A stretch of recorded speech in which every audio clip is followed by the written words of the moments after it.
Hello students, ਅੱਜ ਅਸੀਂ ਆਪਣੀ ਜਮਾਤ 11ਵੀਂ ਦੀ ਪਹਿਲੀ ਕਿਤਾਬ ਜੋ ਹੈ ਕਾਵਰੰਗ ਦੇ ਵਿੱਚ ਜੋ ਤੁਹਾਡਾ ਚੈਪਟਰ ਨੰਬਰ 5 ਹੈ ਜੋ ਕਵਿਤਾਵਾਂ ਹੈ।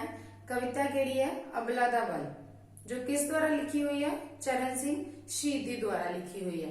जो चरण सिंह शहीदी द्वारा लिखी हुई कविता है, इस कविता दे विच की है की कह रहा है कवि कि जो औरत की गल कर रहा है कि जिहड़ी औरत है वो जो समाज के द्वारा जो कमजोर समझी जाती है उसदी शक्ति नूं बयान करदा अबला जी।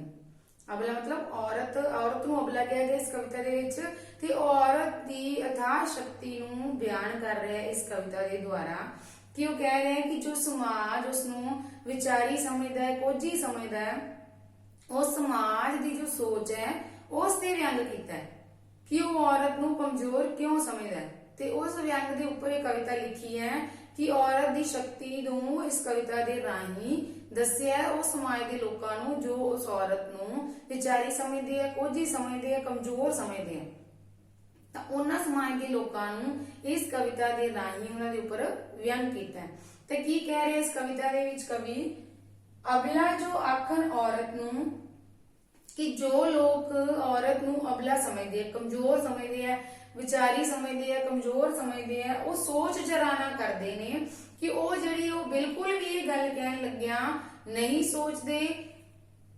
ਤੀਵੀਂ ਦੀ ਤਾਕਤ ਅੱਗੇ ਉਹ ਕਹਿ ਰਹੇ ਕਿ ਤੀਵੀਂ ਦੇ ਵਿੱਚ ਇੱਕ ਔਰਤ ਦੇ ਵਿੱਚ ਇੰਨੀ ਜ਼ਿਆਦਾ ਤਾਕਤ ਹੈ, ਇੰਨੀ ਜ਼ਿਆਦਾ ਸ਼ਕਤੀ ਹੈ ਕਿ ਬ੍ਰਹਿਮੰਡ ਖੰਡ ਸਭ ਭਰਦੇ ਨੇ कि उसते जो ब्रह्मंड है, जो सारी सृष्टि है, उसके हिस्से या खंड है जेडे वो सारे उसके अगे झुकते हैं, उसके अगे ये भी सारे झुक जाते हैं। कादर की कुदरत तीवी है। कादर कौन है? परमात्मा। कि परमात्मा जिहड़ा है उसकी कुदरत की है, उसकी प्रकृति की है? तीवी है। वो की है? औरत नूं ही सारी प्रकृति उसने संभालने ਲਈ ਦਿੱਤੀ ਹੋਈ ਹੈ। ਸਾਰੀ ਪ੍ਰਕਿਰਤੀ ਔਰਤ ਦੇ ਦੁਆਲੇ ਹੀ ਹੁੰਦੀ ਹੈ। ਔਰਤ ਜਿਸ ਦਾ ਸਭ ਵਿਸ਼ਵ ਪਸਾਰਾ ਹੈ ਕਿ ਜਿਸ ਦਾ ਦੁਨੀਆ ਦੇ ਉੱਪਰ ਚਾਰੇ ਪਾਸੇ ਕੀ ਹੈ? ਪਸਾਰਾ ਹੈ, ਚਾਰੇ ਪਾਸੇ ਉਹ ਹੀ ਪ੍ਰਚਲਿਤ ਹੈ। ਇੱਕ ਔਰਤ ਹੀ ਹੈ ਜਿਹੜੀ ਸਾਰੀ ਪ੍ਰਕਿਰਤੀ ਨੂੰ ਸੰਭਾਲਦੀ ਹੈ। ਇੱਕ ਔਰਤ ਦੇ ਹੱਥਾਂ ਵਿੱਚ ਕੁਦਰਤ ਨੇ ਜਿਹੜੀ ਆਪਣੀ ਪ੍ਰਕਿਰਤੀ ਹੈ, ਜੋ ਕੁਦਰਤ ਹੈ ਉਹ ਦਿੱਤੀ ਹੋਈ ਹੈ ਕਾਦਰ ਨੇ, ਪਰਮਾਤਮਾ ਨੇ। कुदरत अगे हिमालय भी एक जरे वांग विचारा है। हुण कि जे वो प्रकृति, जे वो कुदरत जिहड़ी है अपने रूप विच आ जावे जां उस ते प्रलय आ जावे तां ओह जिहड़ी उस दे अगे जिहड़ा एक हिमालय पर्वत भी है ना, वो भी एक छोटे जिहे किनके वांग है कि वो भी एक छोटे जिहे किनके की तरह बिखर जाएगा जे कुदरत अपने सही रूप विच आ जावे जां अपना रूप दिखा देवे तां ओह की है एक छोटे जिहे किनके की तरह ही ढह जाएगा, छोटे जिहे किनके की तरह बिखर जाएगा।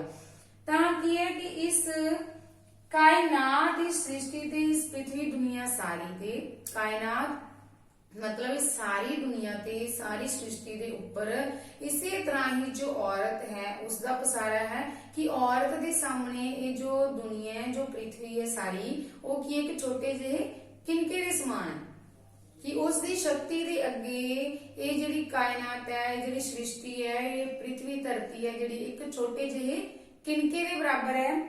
उत्पत्ति मौत, हुण औरत की है?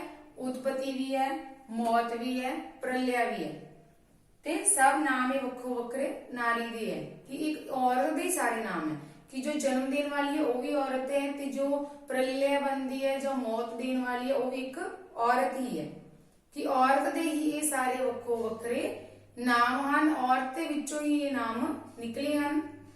औरत नूं इन्हां सतरां दे विच औरत की शक्ति नूं बयान कीता कवि ने कि किन्नी औरत दे विच शक्ति है कि औरत जिहड़ी है वो सारी इस कायनात दे उपर औरत दा ही जिहड़ा ओह सारा पसारा की है औरत दा ही है कि औरत नूं कमजोर समझण वाले लोकां नूं दस्सिया है कि औरत नूं कमजोर नहीं समझना चाहिए कि उसने ही सारी सृष्टि दे उपर जिहड़ा अपना प्रभाव छड्डिया होया है, उसने ही करते दी शक्ति दा कारण करता की है परमात्मा। हुण उहदी शक्ति दा कारण की है? केवल कुल हुक्मी माया है कि उसका ही सारे जो इस संसार के ऊपर, सारी दुनिया के ऊपर उसका ही हुक्म चल रहा है। उसके हुक्म के अनुसार ही सारी दुनिया, जी सारी कायनात है वो चल रही है। ਉਸਦੇ ਹੁਕਮ ਦੇ ਅਨੁਸਾਰ ਹੀ ਜਿਹੜੀ ਆਪਾਂ ਸਾਰੀ ਸ੍ਰਿਸ਼ਟੀ ਹੈ, ਜੋ ਸਾਰੀ ਕੁਦਰਤ ਹੈ, ਉਸਦੇ ਹੁਕਮ ਦੇ ਵਿੱਚ ਬੱਝੀ ਹੋਈ ਹੈ, ਹੁਕਮ ਦੇ ਅਨੁਸਾਰ ਹੀ ਕੰਮ ਕਰਦੀ ਹੈ।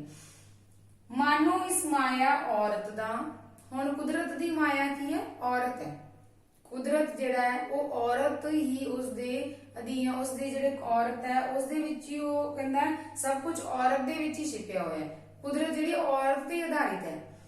ਦਾ ਫਰਮਾਨ ਜਗ ਤੇ ਛਾਇਆ ਹੈ। ਤਾਂ ਕੀ ਕਹਿ ਰਿਹਾ ਕਿ ਕੁਦਰਤ ਜਿਹੜੀ ਪਰਮਾਤਮਾ ਹੈ ਉਹ ਕੁਦਰਤ ਪਰਮਾਤਮਾ ਦੇ ਹੁਕਮ ਦੇ ਵਿੱਚ ਬੱਝੀ ਹੋਈ ਹੈ। ਕੌਣ? ਕੁਦਰਤ, ਜੋ ਇਹ ਸਾਰੀ ਪ੍ਰਕਿਰਤੀ ਹੈ।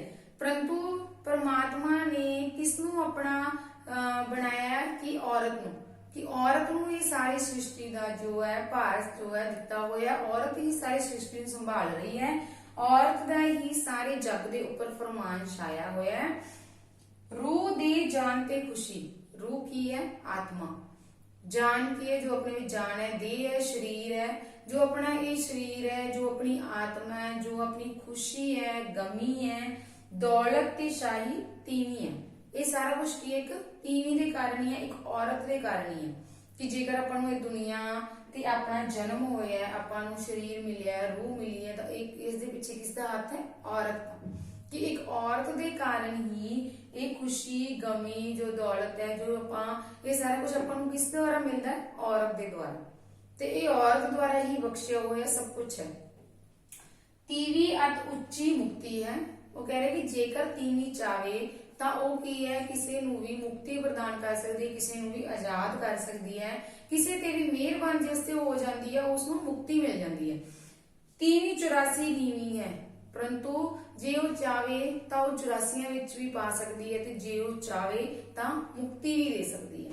ਕਿ ਔਰਤ ਦੇ ਜਿਹੜੇ ਬਲ ਨੂੰ, ਔਰਤ ਦੀ ਜਿਹੜੀ ਸ਼ਕਤੀ ਨੂੰ ਉਹ ਇਹ ਕਵੀ ਇਸ ਕਵਿਤਾ ਦੇ ਰਾਹੀਂ ਬਿਆਨ ਕਰ ਰਿਹਾ ਹੈ ਕਿ ਜੋ ਇੱਕ ਔਰਤ ਹੈ ਜਿਸ ਨੂੰ ਇਸ ਸਮਾਜ ਦੇ ਵਿੱਚ ਨੀਵੀਂ ਥਾਂ ਦਿੱਤੀ ਗਈ ਹੈ, ਉਸਨੂੰ ਅਬਲਾ, ਉਸਨੂੰ ਵਿਚਾਰੀ ਸਮਝਿਆ ਜਾਂਦਾ ਹੈ, ਔਰ ਜੋ ਸਮਾਜ ਦੇ ਦੁਆਰਾ ਉਸ ਤੇ ਜ਼ੁਲਮ ਵੀ ਕੀਤੇ ਜਾਂਦੇ ਆ, ਉਹਨਾਂ ਨੂੰ ਇਹ ਨਹੀਂ ਭੁੱਲਣਾ ਚਾਹੀਦਾ ਕਿ ਜਿਹੜੀ ਔਰਤ ਦੀ ਸ਼ਕਤੀ ਹੈ, ਜੋ ਪਰਮਾਤਮਾ ਵੱਲੋਂ ਉਸਨੂੰ ਸ਼ਕਤੀ ਮਿਲੀ ਹੈ, ਜੋ ਪਰਮਾਤਮਾ ਨੇ ਉਸ ਨੂੰ ਸ਼ਕਤੀ ਦਿੱਤੀ ਹੈ ਕਿ ਉਹ ਕਿਸੇ ਨੂੰ ਵੀ ਕੀ ਹੈ ਕਿ ਉਹ ਉੱਚਾ ਵੀ ਕਰ ਸਕਦੀ ਹੈ, ਉਸ ਨੂੰ ਤੇ ਨੀਵਾਂ ਵੀ ਕਰ ਸਕਦੀ ਹੈ। ਜੇ ਉਹ ਚਾਵੇ ਤਾਂ ਕੁਝ ਵੀ ਕਰ ਸਕਦੀ ਹੈ, ਕਿਉਂਕਿ ਜੋ ਕੁਦਰਤ ਹੈ, ਜੋ ਪਰਮਾਤਮਾ ਉਸਨੇ ਆਪਣੀ ਕੁਦਰਤ ਜਿਹੜੀ ਹੈ ਉਹ ਇਸਤਰੀ ਦੇ ਹੱਥਾਂ ਵਿੱਚ ਦਿੱਤੀ ਹੋਈ ਹੈ। ਤਾਂ ਇਸਤਰੀ ਹੀ ਜਿਹੜੇ ਦੁਨੀਆ ਦਾ ਜੋ ਕਾਰਜਭਾਰ ਹੈ ਉਹ ਇਸਤਰੀ ਹੀ ਸੰਭਾਲ ਰਹੀ ਹੈ, ਇਸਤਰੀ ਦੇ ਹੱਥਾਂ ਵਿੱਚ ਹੀ ਦਿੱਤਾ ਹੋਇਆ ਪਰਮਾਤਮਾ ਨੇ। ਤਾਂ ਇਹ ਚੀਜ਼ ਨੂੰ ਕੀ ਹੈ, ਸਮਾਜ ਨੂੰ ਨਹੀਂ ਭੁੱਲਣਾ ਚਾਹੀਦਾ। ਕਲੀਅਰ ਹੈ ਤੁਹਾਡੇ ਕੋਲ?